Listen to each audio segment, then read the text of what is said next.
Welcome to this episode of our program, Arab Affairs. This is the first episode during the holy month of Ramadan. May it be a blessed month to all the Muslims around the globe. Today we'll be speaking about the developments in the Palestinian-Israeli stalemate, where the Palestinian Authority and the Israeli government reaffirmed their commitment to work on ending unilateral measures for a period of 3 to 6 months in a joint statement shared here by the Foreign Ministry. This meeting was held here at the Red Sea Resort of Sharm el-Sheikh, and the Foreign Ministry, or Egypt's Foreign Ministry, said that the two sides reaffirmed commitment to de-escalate, particularly during the holy month of Ramadan, and prevent further violence in preparation for further talks to take place. This summit that was held here at the Red Sea Resort of Sharm el-Sheikh was attended by high officials from the Palestinian Authority, the Israeli government, as well as Egypt, Jordan, and the United States. We'll be speaking about that in light of this meeting that took place and in light of several developments that are occurring in the Middle East, particularly of what concerns the situation in Syria, Saudi Arabia, and Iran, and definitely many of the other developments that are reshaping the geopolitical scene in the Middle East. Before we delve into our discussion, let's first have a quick look on the top stories or the Arab news that took place during this week, and we'll come back for more discussion.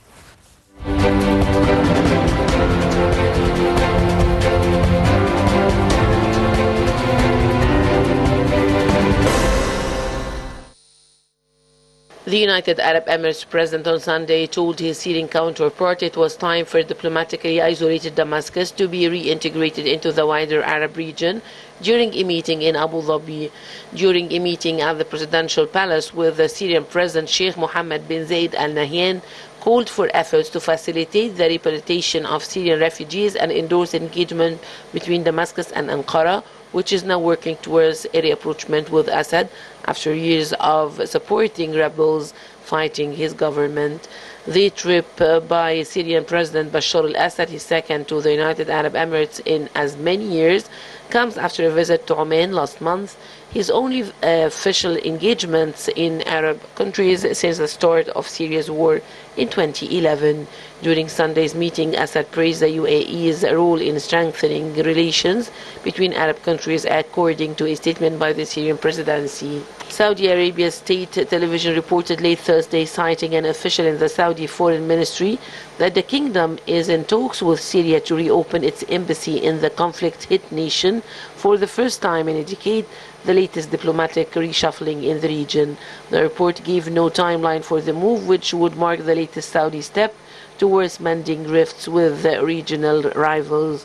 Earlier this month, a Chinese broker deal was announced to resolve diplomatic ties between Saudi Arabia and Iran 7 years after they had been severed. Saudi Arabia is hosting the next Arab League summit in May, where most states hope to restore Syria's membership after it was suspended in 2011. Iranian President Ebrahim Raisi has welcomed an invitation from Saudi Arabia's King Salman to visit the kingdom's capital Riyadh following the China-brokered reconciliation deal between the two countries. The Iranian President's Deputy Chief of Staff for Political Affairs said the Saudi invitation was delivered in a letter to President Raisi, who welcomed it. The two countries had announced on March 11th a deal to restore ties nearly 7 years after they were severed. A statement from the Iraqi Prime Minister's office said that Iraq and Iran signed a border security agreement. The statement said the joint security agreement includes coordination protecting the common borders between the two countries and consolidating cooperation in several security fields. Iran's Supreme National Security Council Secretary Ali Shamkhani signed the deal with Iraq's National Security Advisor Qasim al-Arroj in the presence of Iraqi Prime Minister Mohammad al-Sudaini. The U.S. military said it carried out precision airstrikes in eastern Syria on Thursday in response to a drone attack that killed one American contractor and injured 5 U.S. service personnel. A Department of Defense statement said the U.S. contractor had been killed and others wounded after one-way unmanned aerial vehicle struck a maintenance facility on a coalition base near Hasqa in northeast Syria. The Pentagon said another U.S. contractor was also injured in the attack, adding that the U.S. intelligence community assesses the drone to be of Iranian origin. Hundreds of U.S. troops are in Syria as part of a coalition fighting against remnants of the Daesh terrorist group and have frequently been targeted in attacks by militia groups.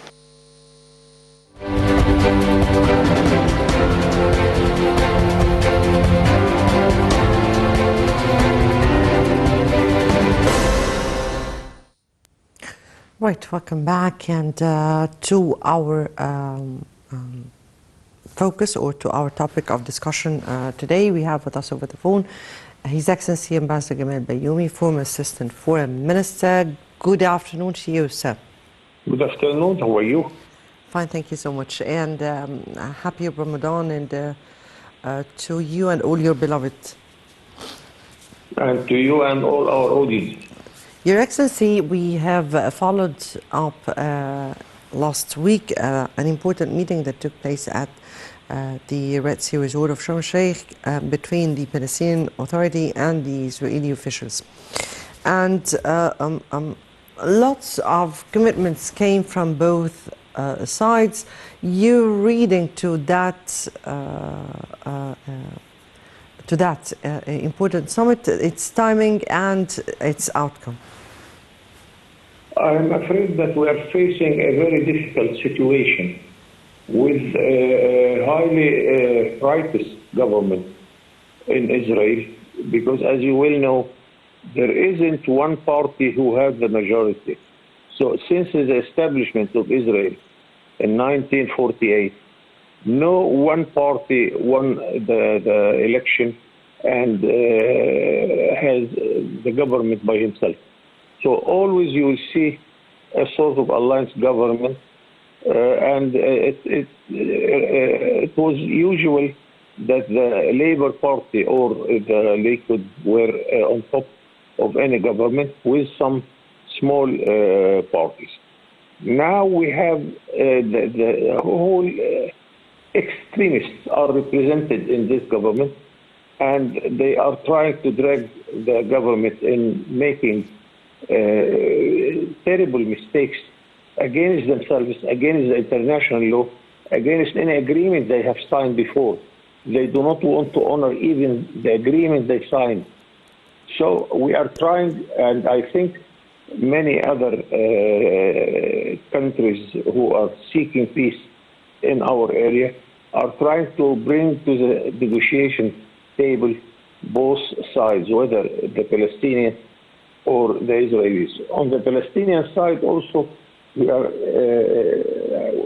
doing a lot of efforts, because there is a sort of separation in Palestine between the legal authority, which is PLO, and Hamas in Gaza.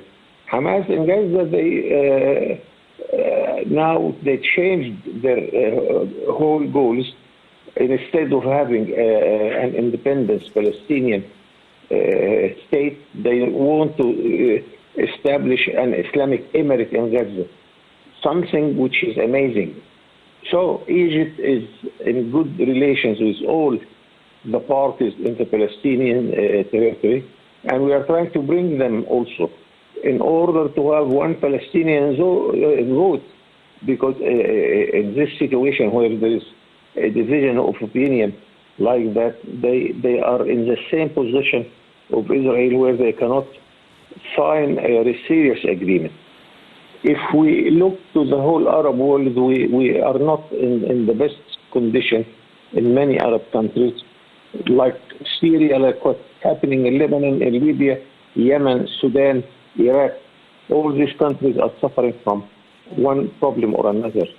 So we hope that with the help of the Arab countries who are enjoying a relatively stable situation, in order to face all these problems, in order to encourage the parties in any country like Syria now, in order to have one united Syria, one united Libya, so they can come back and be a part of the Arab community and to face all the problems we are facing nowadays. Right. Your Excellency, here, if we divide what you said in some sections, so we start with the Israeli far right, or the most far right government that has ever taken place in the Israeli history. Let me here take this very particular government and how escalation to the violence has been erupting since this government took or assumed office, and what is exactly the reason for that, or what is going on with the Israeli plans for this upcoming stage? The problem now in this specific moment with Israel is not that they have a far-right government. The problem is that Netanyahu, during my time in the 90s when I was the head of the Israeli department, we were considering him a rightist. Now he is to us the most reasonable voice of his government. The problem here is not right or left. The problem is that those who are newcomers to know what is government, they do not know what is government. They do not know what is international law. They do not know that Israel was established by a decision by the United Nations. And if they do not respect the United Nations resolutions, then, as a matter of fact, they do not recognize themselves. So it is... Actually, Your Excellency, yes, you here pinpointed your finger on a very important issue. Indeed, Israel was established upon a resolution by the United States that stipulated the initiation of two states, the Palestinian and the Israeli. So as long as there is no Palestinian state, there is an Israel state? Please continue. Yes, here we have some very important opinion from friends to Israel, even the Jewish community in the United States. They told Israel that the two-state solution is the best solution for Israel itself, because imagine in 20 years to come, if they continue having one state, then one day the Arab community will overnumber the Jewish people. Then the majority will be for the Arabs. What sort of government will rule such a country? And really, I am a diplomat, belongs to the oldest diplomacy in the world. We can close our eyes and imagine 20 years or 30 years to come. What is the future of Israel, where they are making problems and they are enemies to all their neighbors and to all their citizens, the Arab citizens in the Palestinian country? Which future you can imagine for such a state? It will vanish immediately. And mind you that now the immigration from Europe and the United States to Israel is becoming less and less, because no citizen can dream about living in a country like that where the war is continuous since the 40s. So I think even the most honest friends of Israel are advising Israel to take the two-state solution as the only way to save this project of establishing a Jewish country. No other way, but it needs two things: Palestinian solidarity and patience and dealing with the international community, where I think that we are gaining a lot at the international level in the United Nations and in the regional groups also. We have a sort of big support to the Palestinian question. If I may return back to the agreement or the Sharm el-Sheikh summit that took place in just last weekend. It was precisely on Sunday, and there was this affirmation by both sides to de-escalate from 3 to 6 months in order to prepare for upcoming talks that would address the outstanding issues that are still needed to be tackled. Escalation and unilateral actions and the situation on the ground, and particularly that we have seen Aqaba summit taking place right before that, and the Israeli side continued on with escalating the situation. So how do you view here the de-escalation of the situation, or the importance of pressuring sides to de-escalate violence? Here comes the Egyptian role of this to solve this problem, because Egypt has very close relations with everybody, with every single party, whether in the Palestinian Authority or in Israel itself. And we have practiced this some weeks ago when we used all our efforts to stop escalation. And I think we can continue this role. But of course, if like they say, it needs two to tango. You cannot dance by yourself. And we need good listeners and those who can accept our good advices in order to solve this problem. The problem is that we have now people without no experience how to govern a country, and they are talking nonsense. And you have to start from square one in order to start establishing a new position and a new time for direct relations between the Palestine and the Palestinian Authority from one side, and the Israeli government and the Israeli people also. Three particular issues are really igniting violence in the occupied territories. The first are new settlements. The second is the trial to change the status quo of Al-Quds. And the third are the violence, an aggressive entrance into Al-Aqsa Mosque. These were pledges by the Israeli side to stop from 4 to 6 months. How do you view those three actions, and how far do we need to end that in order to prepare for any talks to come?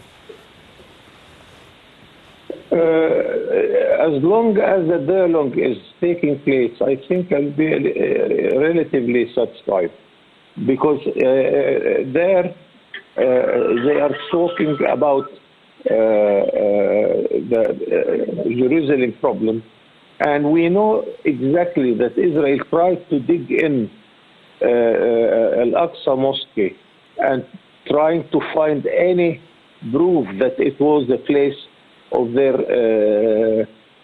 sacred place. They didn't find one single stone proving what they are claiming.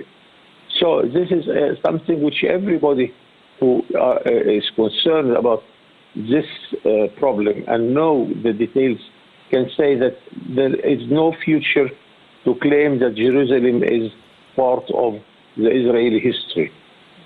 As of those sort of governments, I think that we can continue trying to find reasonable people to listen to us. And this is the aim of the peace process which was established by Egypt in the 70s.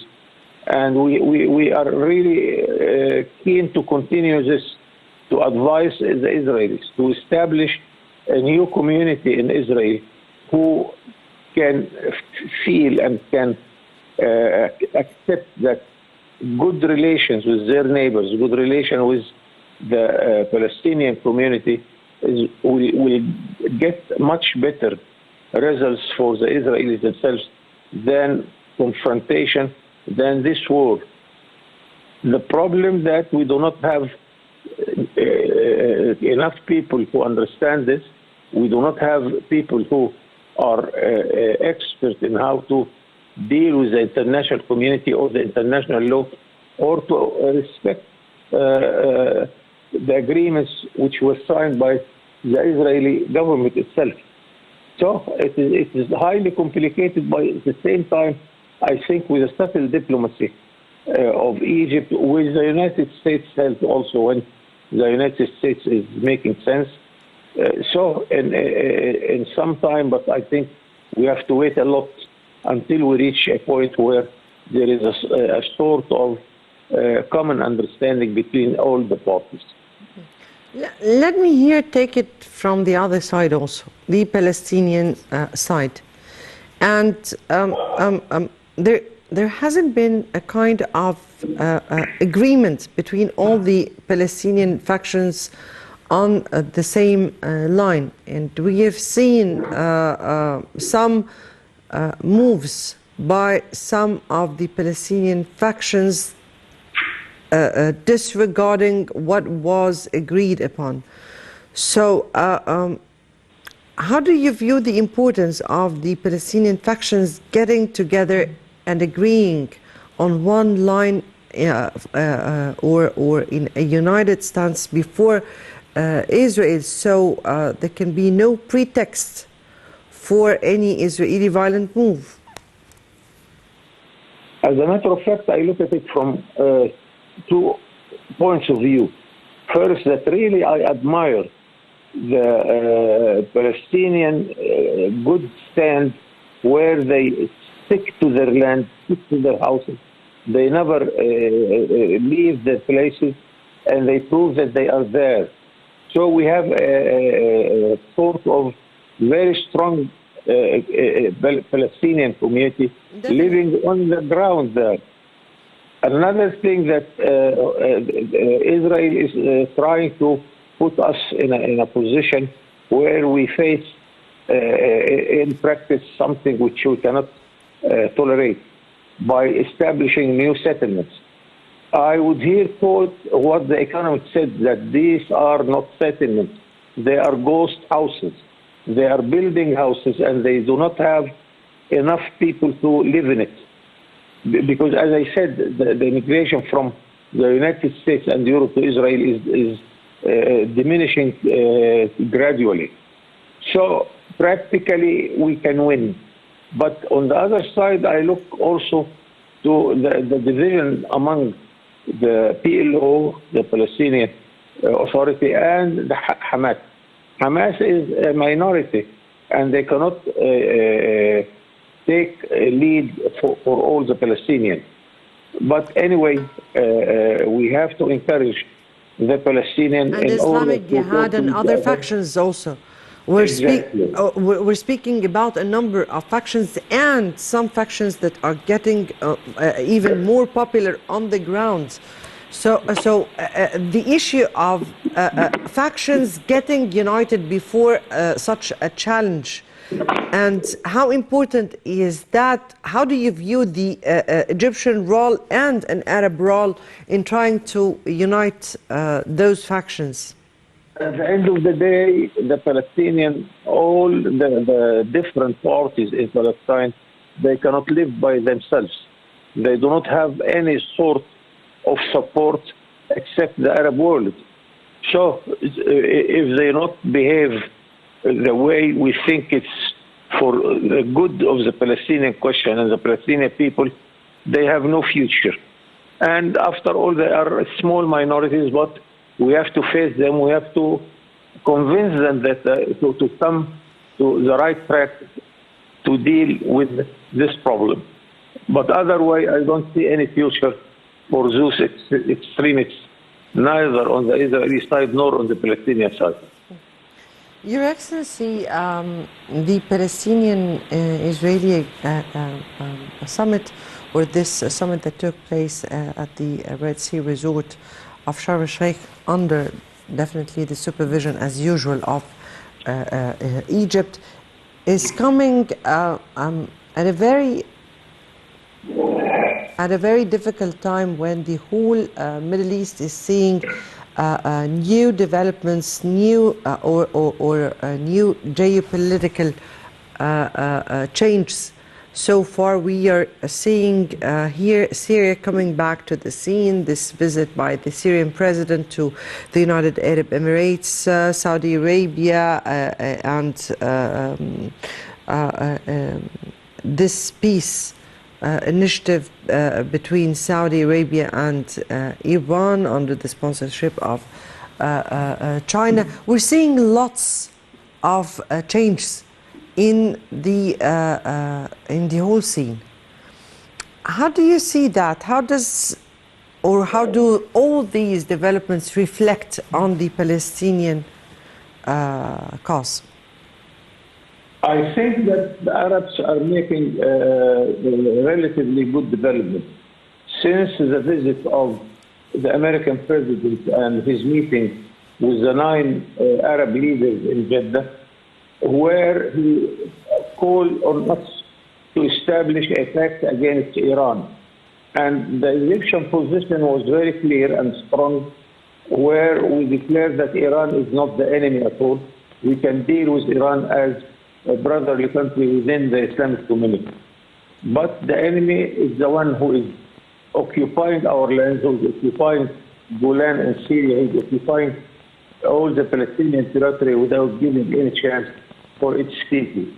And we succeeded that time to make the American president change his position from calling on a Arab-backed pact against Iran to call for the two-state solution. So relatively, this is a very good success to establish an Arab front where we have a common understanding among ourselves to see what are the ways to final resolution for the problem. This encouraged us in order to make more and more success, whether in Syria, Lebanon, Libya, Sudan, or Yemen. And I think we are gaining every day towards an Arab unity.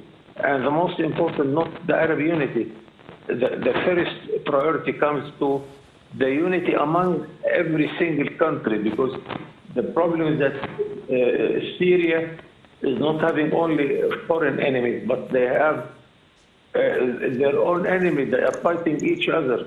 In Libya, Libyans are fighting each other, and in Yemen and Sudan.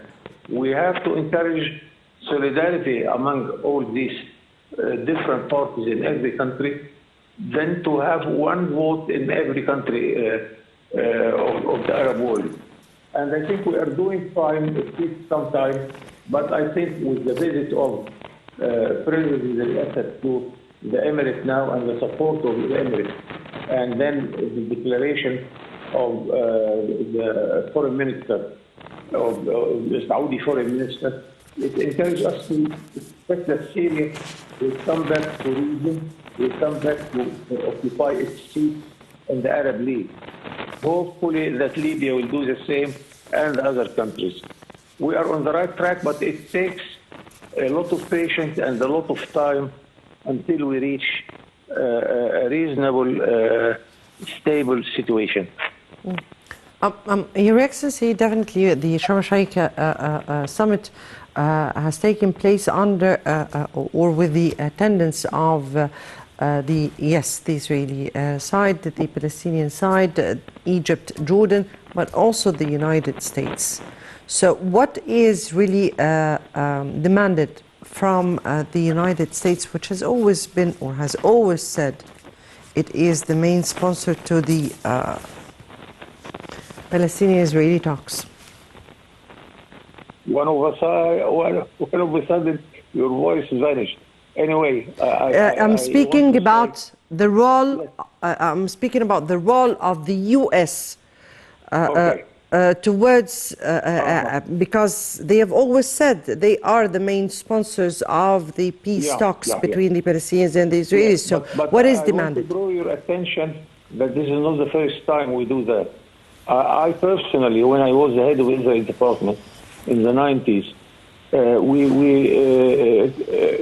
concluded meetings in Taba, and we called it Taba Group. It was the ministers of Egypt, Jordan, Palestine, Israel, and the United States. And it was very successful because those people, when they meet in Taba, they have the time and they have the way to talk reason to each other. And we did a lot by that time. And it was a sort of introduction to more and more peace steps. People, when they meet each other and they discover that they can make business together, then they come to peace much more, with much more attitude towards make agreements. So I hope that the Aqaba meeting will do the same, because as a diplomat, I see that the dialogue is the way to make solutions. Confrontation is not at all the solution for our problems. And I hope this will bring some sort of solutions, especially as you rightly mentioned, the presence of the United States is very important, because the United States is the most important supporter of Israel and its existence at all. It should be the main sponsor to the Palestinian-Israeli stalemate, because we cannot speak about peace talks up till this minute until we see some pressures from the United States. Your Excellency, if I may end here by what are we expecting at this upcoming stage from an Israeli government as such and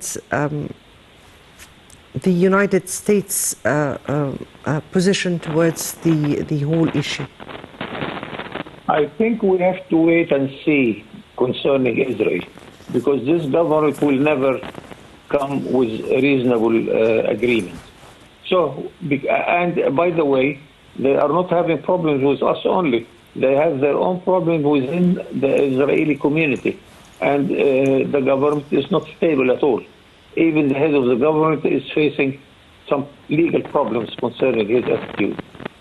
The good thing that the United States is there, so they will see what is going on, and they will be a good advisor to Israel. And I don't think that there is any country who is keen to support Israel much more than the United States. So its presence is very important, and it is a sort of guarantee that whatever agreement we shall reach can have a place to be implemented.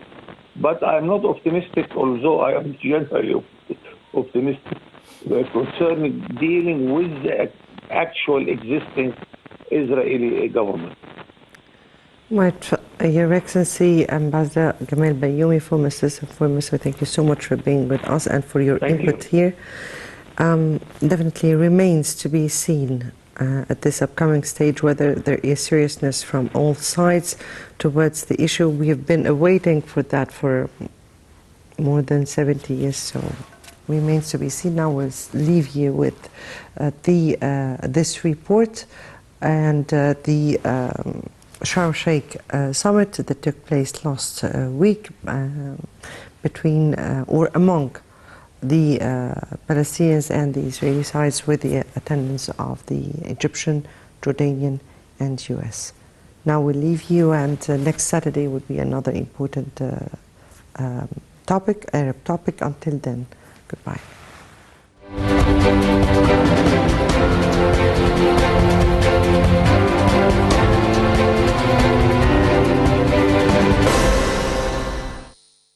Egypt's Red Sea resort of Sharm el-Sheikh hosted a five-wave conference aimed at backing calm between the Palestinians and Israelis. The meeting brings together senior political and security officials from Egypt, Palestine, Jordan, the United States, and Israelis. The Palestinians and Israelis agreed to establish mechanisms to curb violence during a meeting aimed at preventing already surging violence from escalating further in Ramadan. In a statement issued at the end of the meeting, the parties also emphasized the necessity of both Israelis and Palestinians preventing any actions that would disrupt the sanctity of holy sites in Jerusalem during Ramadan. The parties reaffirmed the necessity of de-escalation and reconfirmed commitments made at a previous meeting in Aqaba last month, these including an Israeli commitment to stop discussions of any new settlement units for 4 months and to stop authorization of any outposts for 6 months. Foreign Ministry spokesman Ahmed Abu Zaid said the Sharm el-Sheikh meeting is a continuation of the consultations of Aqaba meeting that was held on February 26th to back dialogue between the Palestinians and Israeli sides. The European Union welcomed the results of five-way meetings and led to the agreement on means of easing the unrest in the occupied Palestinian territories. An EU statement hailed the role of Egypt, Jordan, and United States in supporting calming efforts, backing what has been agreed on between the Palestinians and Israeli sides. The statement stressed that direct and continuous dialogue between the two sides will be decisive, welcoming the commitment to continuing talks next April in Sharm el-Sheikh.